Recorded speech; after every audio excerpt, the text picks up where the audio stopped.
চলে এলাম আপনাদের সামনে বাঙালিদের নতুন একটি জনপ্রিয় রান্না নিয়ে। কম বেশি সব বাঙালিরাই এই রান্নাটি খুব পছন্দ করেন। খুব কম উপকরণ দিয়ে রেসিপিটি তৈরি করা হয়েছে। আশা করি পুরো ভিডিওটি দেখবেন। আসসালামু আলাইকুম। আমি ফারজানা জাহান নিপা স্বাগত জানাচ্ছি নিপাস ডায়েরি রেসিপিতে। এ পর্যায়ে আমরা চুলায় একটি কড়াই নিয়ে গ্যাস অন করে দিচ্ছি। কড়াইটা গরম হয়ে এলে তাতে ৩ টেবিল চামচ পরিমাণ সরিষার তেল দিব। তেলটা গরম হয়ে এলে তাতে ৩টা পেঁয়াজ কুচি করে দিলাম। আপনারা চাইলে সয়াবিন তেলও ব্যবহার করতে পারেন। এখন পেঁয়াজটাকে ভালোভাবে নেড়ে হালকা ব্রাউন হয়ে আসলে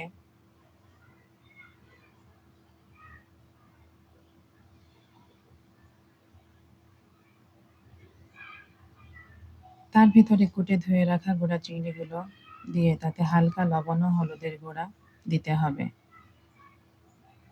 এখন হাতা বা খুন্তি দিয়ে ভালোভাবে মাছটাকে ভাজতে হবে যতক্ষণ না সুন্দর সুগন্ধ বের হয়। গুঁড়া চিংড়ি আপনাদের এলাকায় কি নামে পরিচিত কমেন্ট করে জানাতে পারেন।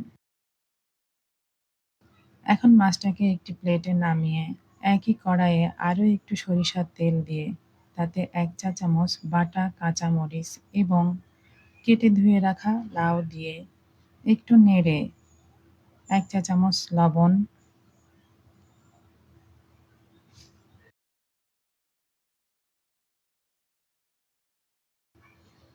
১/২ চা চামচ হলুদের গুঁড়া এবং সামান্য শুকনা মরিচের গুঁড়া দিয়ে দিব। এখন মশলাগুলাকে লাউয়ের সাথে ভালোভাবে মিশিয়ে তাতে একটি আলু কেটে দিলাম। আপনারা চাইলে আলুটা নাও দিতে পারেন। এ পর্যায়ে ২ কাপ পানি দিয়ে একটু নেড়ে ঢাকনা দিয়ে দিব ৫ মিনিটের জন্য।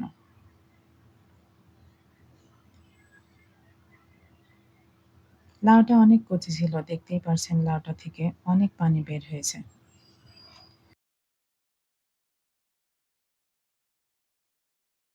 এখন আবার একটু নেড়ে ঢাকনা দিয়ে দেব। ৭-৮ মিনিট পরে দেখতে পাচ্ছেন লাউয়ের পানিটা অনেক কমে গেছে। এখন ভেজে রাখা পেঁয়াজ ও চিংড়ি এবং ১ চা চামচ জিরা বাটা দিয়ে লাউয়ের সাথে ভালোভাবে মিশিয়ে ১.৫ কাপ পানি দিয়ে একটু নেড়ে ঢাকনা দিয়ে দিচ্ছি ৫ মিনিটের জন্য।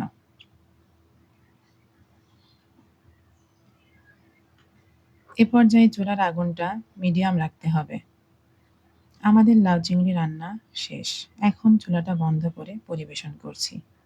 রান্নাটা কেমন লাগলো বাসায় ট্রাই করলে জানাবেন। আর আমার ভিডিওগুলো যদি ভালো লাগে তাহলে লাইক, কমেন্ট, ফলো এবং সাবস্ক্রাইব করে দিলে খুশি হব। ধন্যবাদ।